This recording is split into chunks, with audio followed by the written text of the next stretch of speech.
Invigor Book and Buy ends November 14th. Run, don't walk to invigorbookandbuy.ca to find out how to get $30 off per bag. Terms and conditions apply.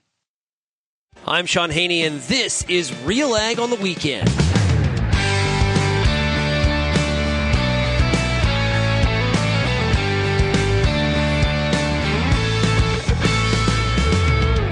Let's get real and get connected with the week that was in Canadian agriculture. RealAg on the Weekend starts now.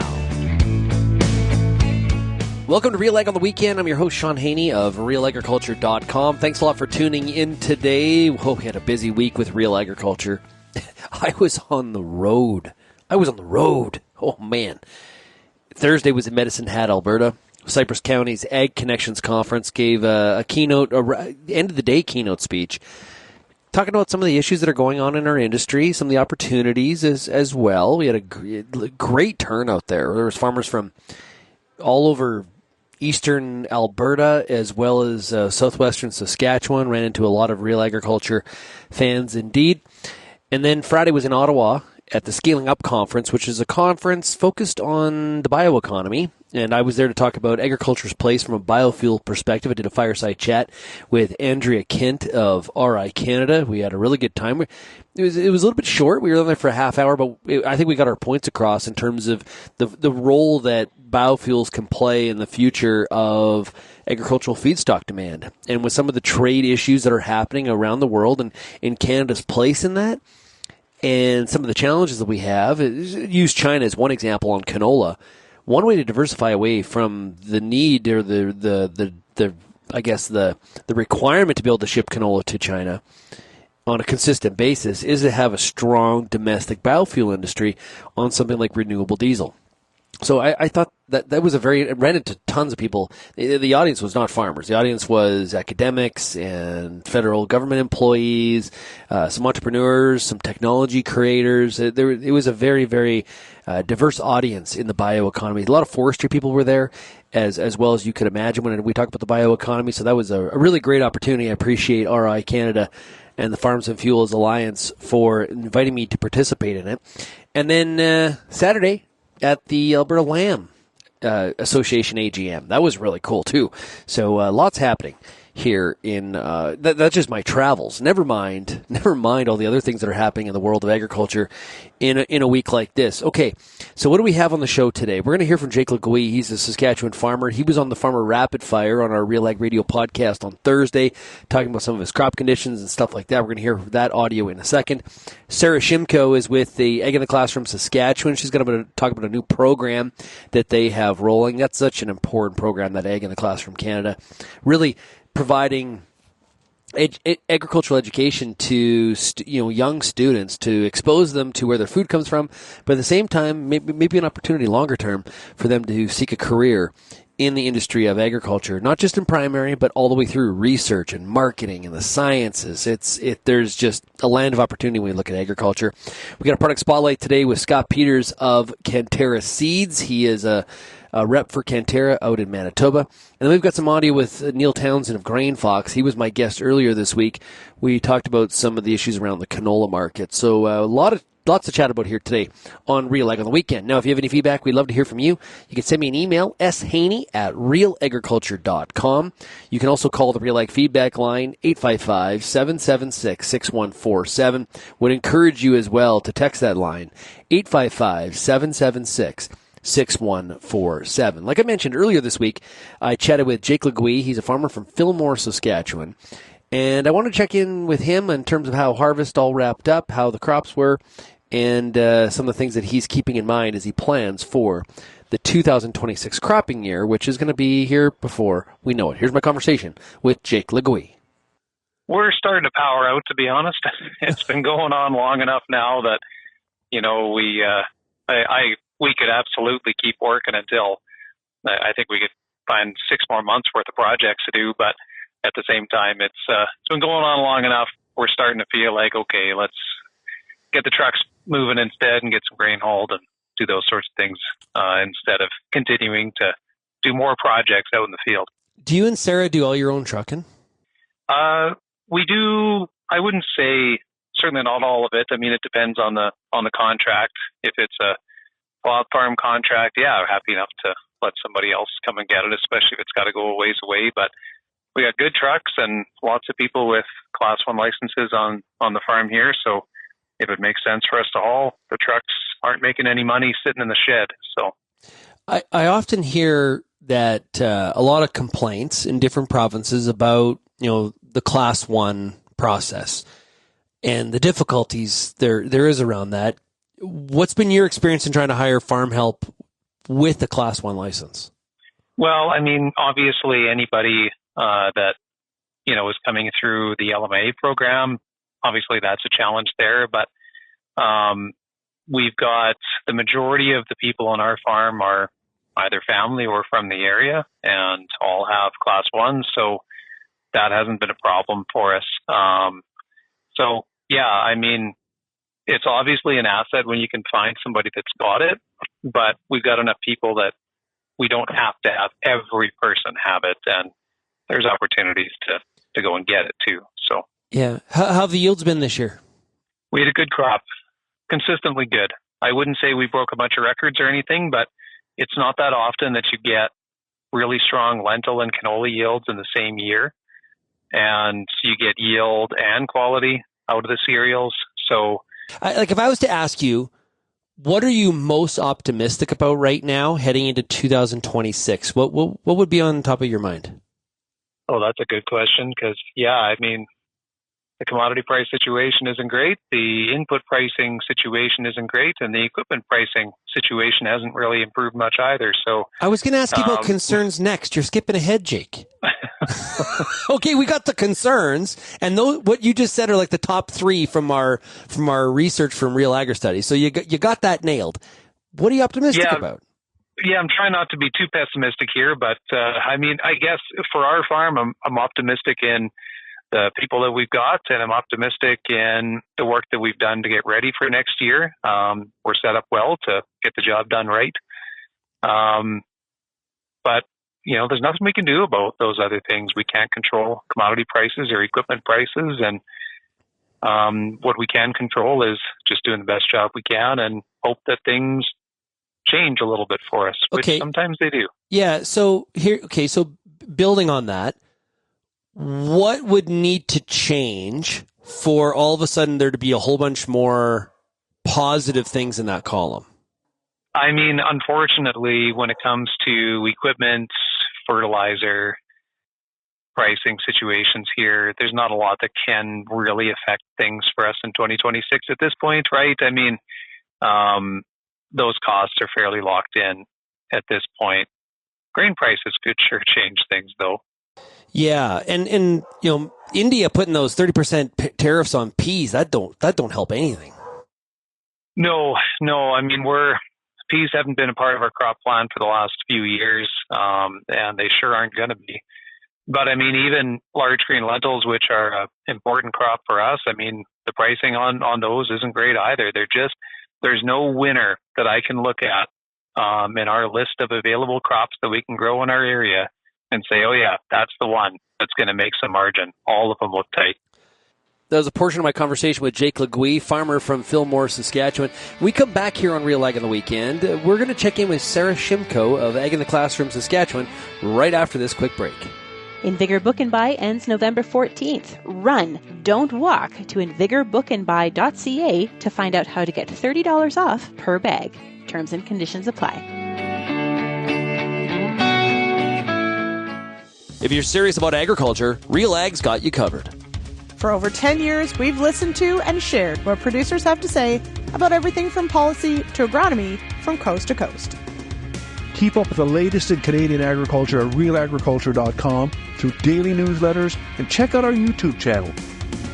Thanks for joining us in the RealAg community as we continue to cover and serve North American agriculture.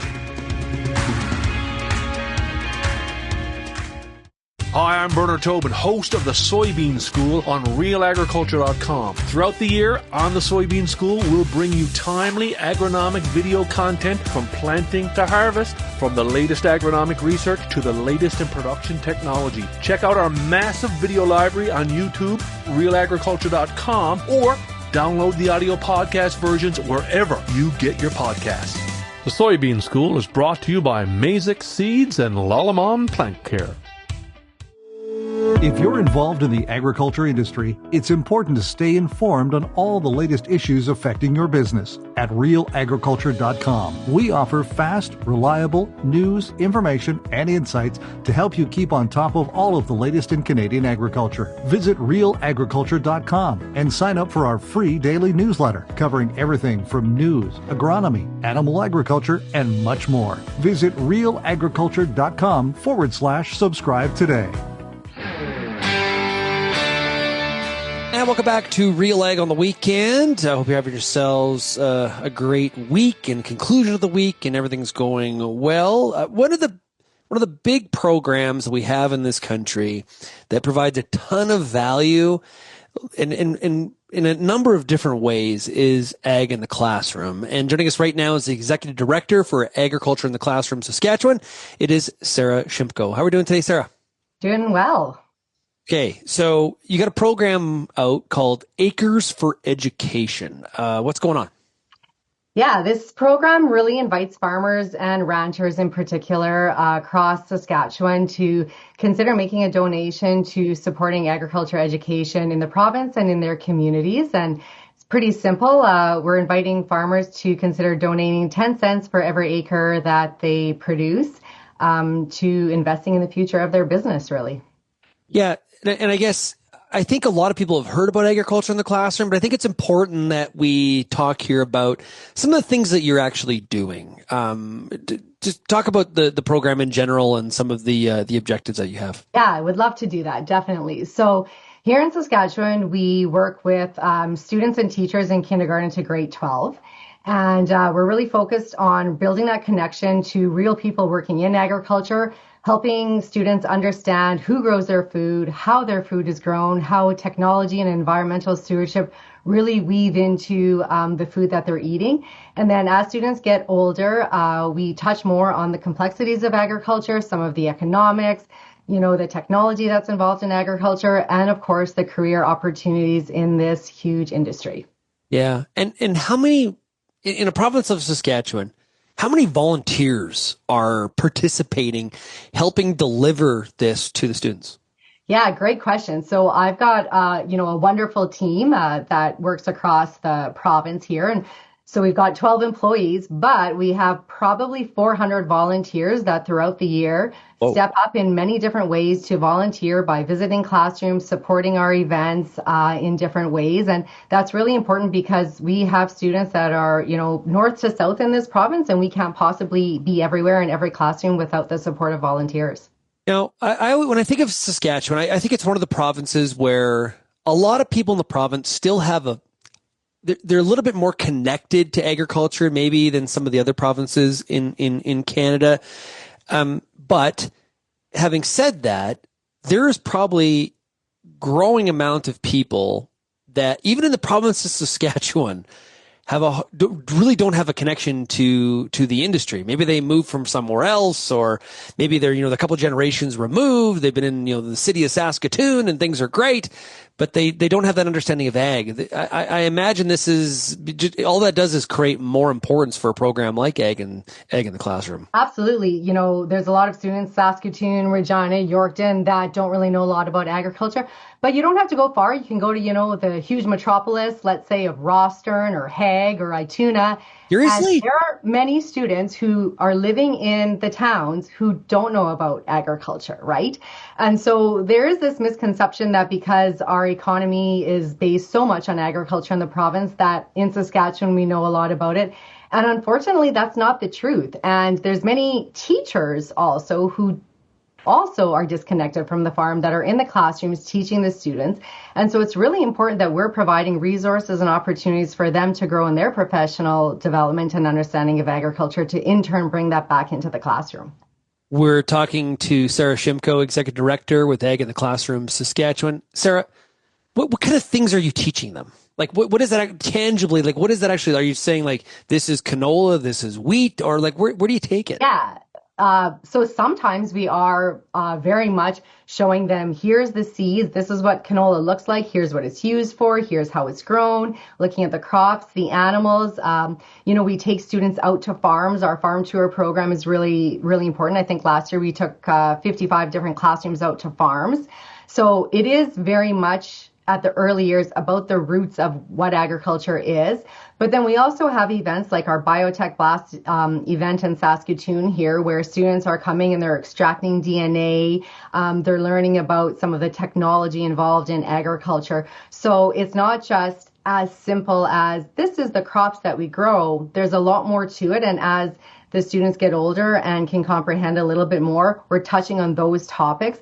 And something that's really important in what we do is creating experiential learning opportunities for students. So we are growing gardens in the classroom. They're doing experiments. They're getting their hands dirty. They're talking to farmers who are really involved in agriculture. And I think that's what separates us from being able to just Google information about agriculture on the internet. And, there's probably some farmers listening to this are like, wait a minute, gardening is not farming. But it makes me think of an anecdote. I met a soybean breeder one time in the U.S. she grew up in the inner city. I believe it was Chicago. Okay. And her grandma loved to garden. And that fostered this love of plants. And this inner city kid, far from the soybean and corn acres of the Midwest, is now, I believe she's a soybean breeder at Purdue University. Yep. Right. And it's those kinds of things. You just need a little bit of a connection, just tweaking a little bit of the interest that can really foster the next major contributor to our industry. 2 quick stories I'll share. A grade 6 student from Foam Lake, Saskatchewan said, I used to want to be a hairdresser. Now I think I want to be a farmer. Another experience where classroom had insects come into their classroom. And of course, you know how that can destroy a garden inside very, very quickly. And then from there, it led to a discussion around what would happen to crops, to big fields if insects take over. What are ways that we can deal with insects and protect the crops from the insects? So that opens a door to the crop protection. So when gardening is gardening is growing food. What do farmers do? They grow canola. What is that? That's food, right? So it is a great gateway into the classroom to start talking about all of the other really important parts of agriculture that farmers who are listening probably want people to know about. Okay, let's circle back here. The program is Acres for Education. We want to get our farmers and ranchers involved with supporting Ag in the Classroom Saskatchewan. Let's talk about the program again. What is the ask? It's really simple. We are a registered charity, and we cannot meet the demand that is coming from teachers. We are turning classrooms and teachers away, and we're asking for you this year to consider making a donation to Agriculture in the Classroom. You can really easily find it on our website, aitc.sk.ca. And really consider making a donation, because the kids today, they're maybe the future agronomist, decision maker, policy maker, consumer, and we want them to know about agriculture so that you can continue to farm and use the technologies and practices that are going to make you the most sustainable and productive and profitable on your farm. Those young kids, Sarah, they are. Yes, the future of the industry. Also, quickly, are you also looking for volunteers? Yes, we're always looking for volunteers. So same place, you can find it on our website. You can find information about our programs to pass on to teachers. You can sign up to volunteer, and then you can, make a donation. And we're always looking for different ways that people can get involved with us and help spread the good story. We've been talking to Sara Shymko. She's Executive Director with Ag in the Classroom, Saskatchewan. Sarah, thanks for joining us. Thank you. Back with more of Real Ag on the Weekend right after this very quick break. Invest in your farm's future with Acres for Education. Your donation will give students real-life experiences that will shape their views on agriculture. And every dollar is matched by JGL, doubling your impact. Learn more at aitc.sk.ca/acres for education.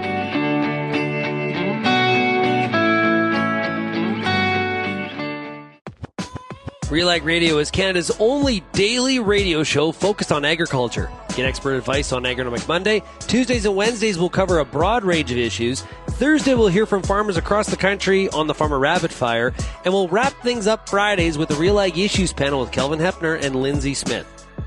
Join us Monday through Friday at 4:30 Eastern, and don't forget about the replay at 7 in the morning on Rural Radio 147, Sirius XM.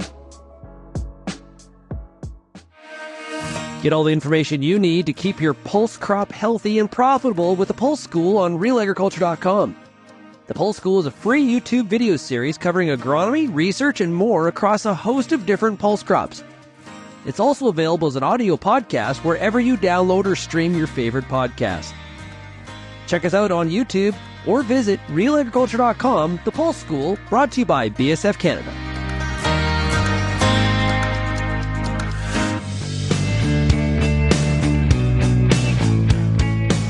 The following is a paid-for product spotlight by CANTERRA Seeds. It's now time for our product spotlight with CANTERRA Seeds, and I'm pleased to be joined right now by Scott Peters, who's a territory manager for Western Manitoba and Southeastern Saskatchewan.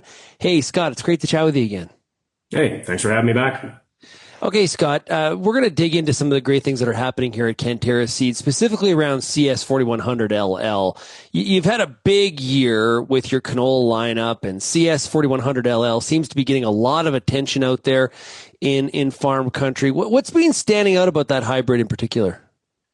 I think guys needed to see it perform in the field this year. I got to see it in trials all year last year, so I was super confident in the pod shatter genetics in it.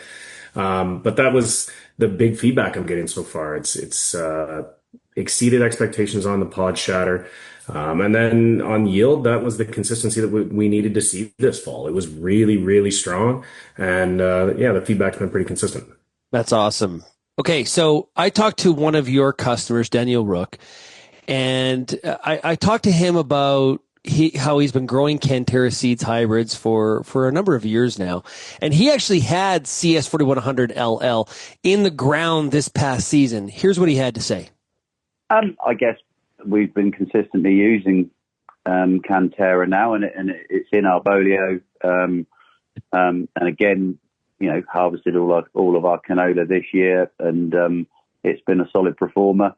I don't know, they've been very attentive, had a really good working relationship with them. Intend to grow CANTERRA in the rotation again next year. Scott, it seems like once farmers give CANTERRA Seeds a try, and he talked about some of those other value-added things that CANTERRA Seeds does with its customers, they tend to be loyal. They tend to stay with you, and not just because of the performance, but because of the people behind it, like yourself and others.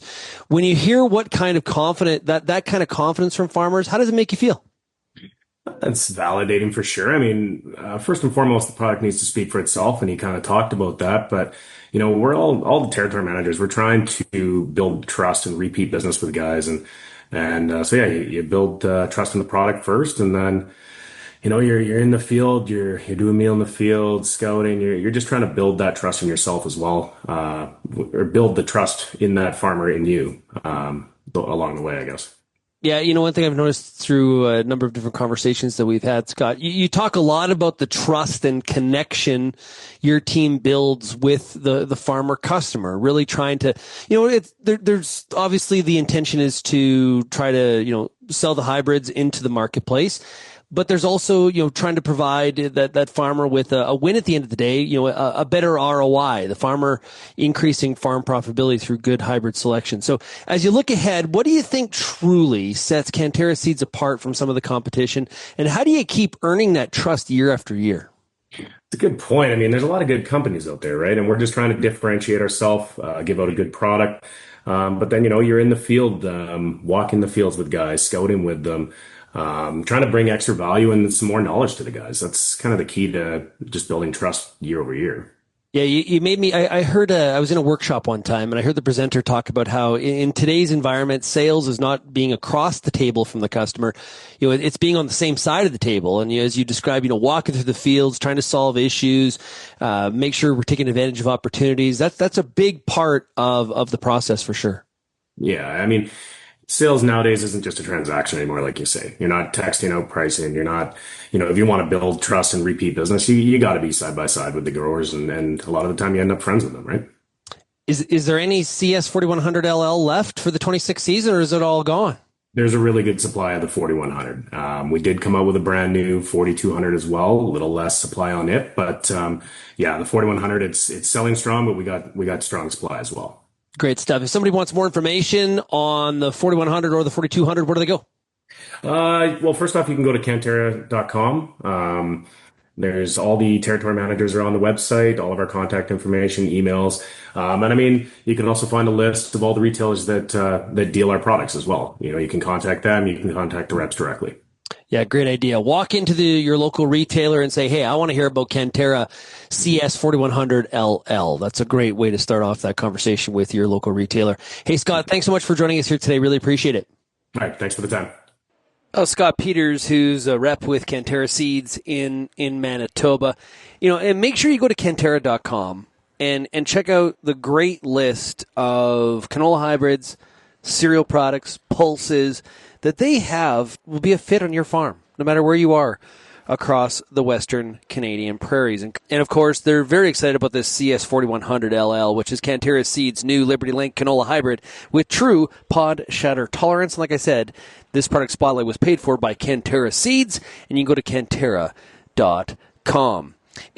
There's a lot of decisions being made right now on the farm as it applies to hybrid selection now, or variety selection, depending on which crop and how we refer to it. And I don't care if we're talking about Alberta, I don't care if it's Saskatchewan, Manitoba, Ontario, New Brunswick, wherever you're farming. This is an important time to kind of make that selection for next year. And all the companies have some sort of programming in place, or you know, the bundle package that they're rolling out. And there's, you know, and I've done a number of conversations about this process at this time across the different crop types. It's all very similar. And one of the things to keep in mind is last year's problems are not next year's. And so you can't solve the 2025 problems in 2026. You know, I'll use it outside the geography here, but you go to Ontario in 2024, tar spot on corn, it was a massive problem. And it wasn't in 23.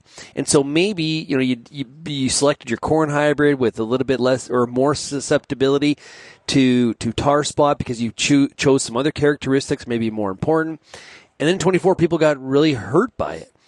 And then everybody loads up on tar spot specific hybrids and for 25, and we don't see the disease again because the environment didn't provide it. So it really does take a balanced approach, a multi-year look at what are the obstacles to yield, what are the diseases, the insects, what are the environment, those variables that are trying to rob us of yield all the time.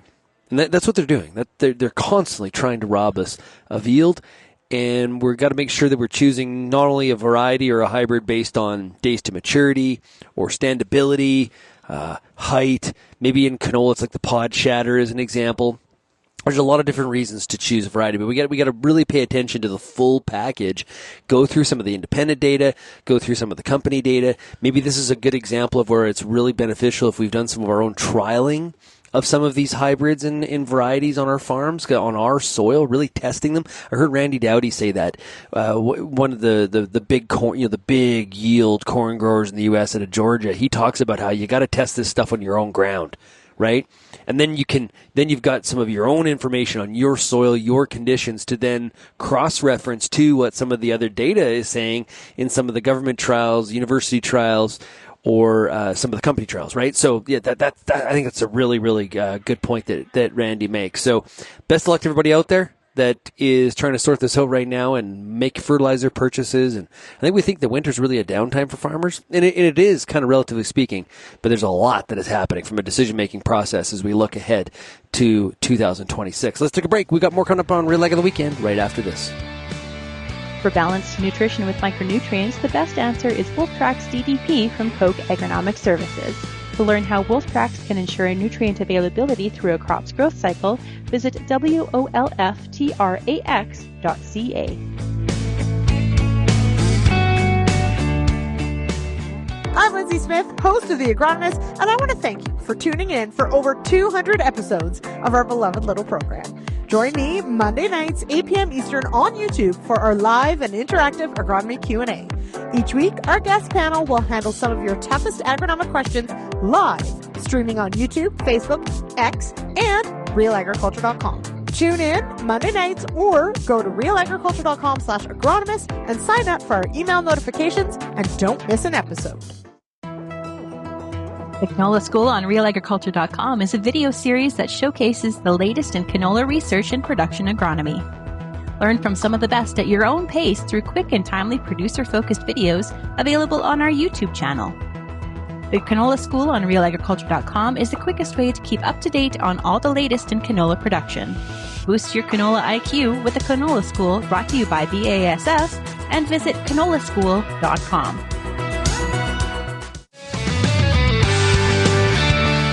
The future of Canadian food is strong, and FCC is ready to help the next generation of innovators like you with financing tailored to your needs and resources to help you keep growing. To get started, visit fcc.ca/youngfarmer.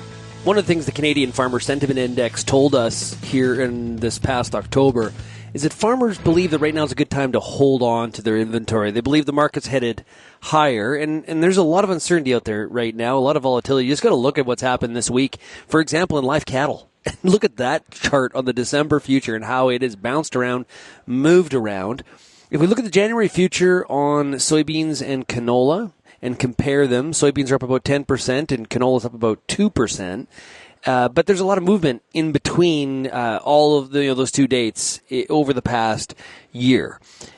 I wanted to make some sense of what's going on in these markets, and so I chatted with Neil Townsend this week of GrainFox. Here's a portion of our conversation. When I look at the 25-26 marketing year, and people say to me, like, what do you want to know about if you could go forward into the future? And what I'd want to know is just how many million tons of canola, and we're talking about canola right here, is China going to import in the 25-26 marketing year? And to me, it's a whole volume issue, whether they get it from Australia or Canada, or, there aren't too many other choices than that, maybe a little bit smattering from Russia or Ukraine. The bottom line is, are they going to increase, decrease, or stay the same with imports? Now, if they stay the same with imports, like relative to last year, well, they got to get it from someone. So every ton they take from Australia, Canada would have access to another market to ship that to. Now, I think probably one grouping that might have less import demand year over year would be the European Union, because they had a little bit of a bigger crop. So that would be one tangible thing that would decrease the pool, but that's probably already built into the market. But the big question is, where will China be? So far, if we look at just visible purchases from China, they are not where they were last year, but it can come in one fell swoop. They can buy quite a bit. For all the noise about them buying from Australia, there's only 3 known cargoes, that they bought from Australia. They're loading one right now. It's due to ship soon. This is the first time they bought in, 5 years from Australia. So it is a meaningful thing, and it's not like a great development for Canada. But again, if Australia is going to concentrate on the China market, then Canada should be able to backfill lots of markets that Australia traditionally has been servicing over the last years. Broadening it out a little bit to the soybeans, I think on the soybeans front, I haven't heard too many people say that, the overall Chinese demand has been lacking. It's just that they've shifted, obviously, their demand to Argentina is probably the incremental one. That raw beans from Argentina was not a common thing, but, now they're going to be taking a lot of raw beans from Argentina. But, over the last 10 years, the big story has been a shift from, U.S. beans to Brazilian beans, and that's going to continue. And then we'll just have to see if the overall number is, 97 million, 101 million, or whatever. And obviously, the more the better, I guess, for grains and oilseeds markets, or the oilseeds markets. But it's going to be impossible to tell November 12th exactly, whether we're going to have more or less beans bought from China. And what we will be able to say with pretty definitive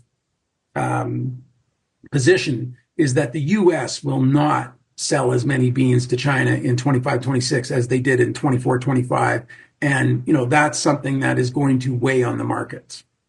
Yeah, I'm finding in both Canada and the U.S., we're talking about Chinese demand, as if China was at one time some sort of like loyal, consistent, stable sort of customer where we knew every year they were buying X amount of product. And they're in and they're out and the volumes fluctuate, but they're definitely not consistent.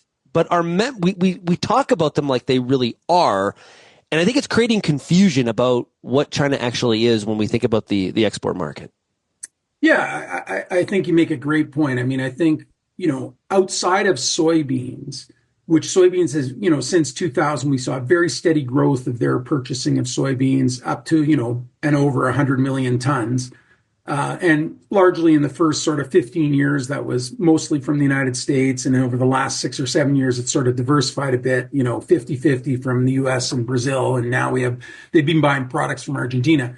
But other than that, and even in that area, I mean, you wouldn't call them 100% consistent. There's been some variances. And with things like wheat and corn and other crops and canola, huge amounts of variance. And on the canola front, I mean, we just got to call a spade a spade. Like, they've been a difficult partner for Canada. I mean, this is at least the third time where we've had, significant obstacles to even get volume in there.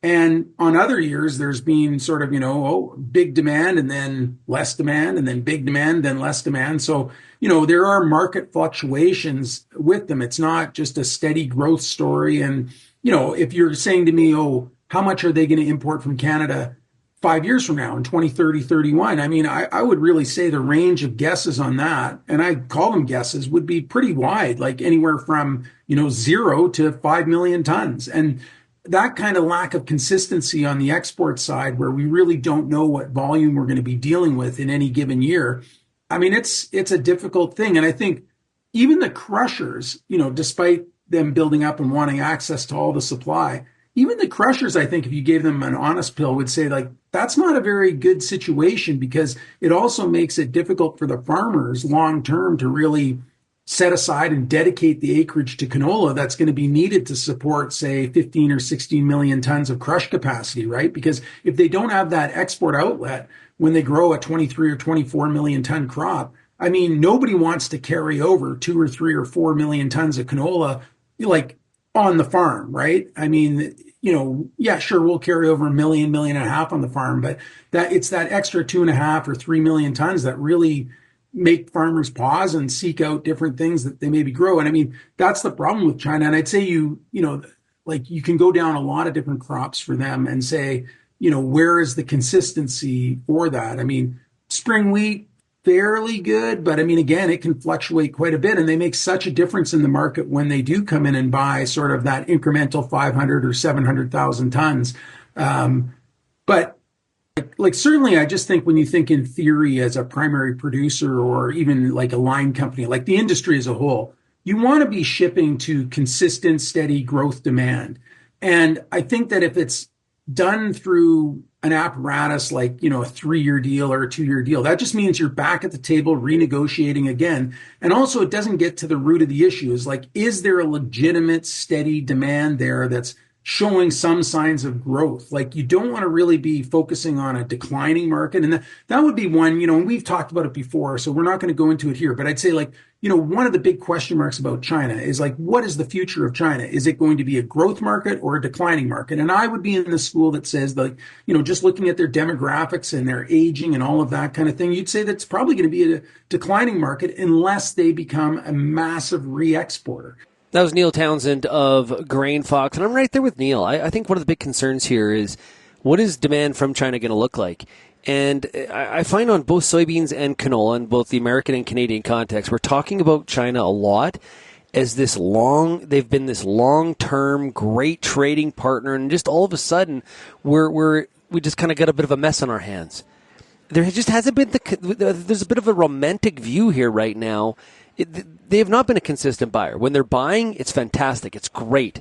It sell as much as you can, but it's not as consistent as I think sometimes we are referring to it from a in the past perspective. Thanks so much for tuning in to Real Ag on the Weekend. I'm your host, Shaun Haney. Make sure you check out RealAgriculture.com, and we'll chat again next week.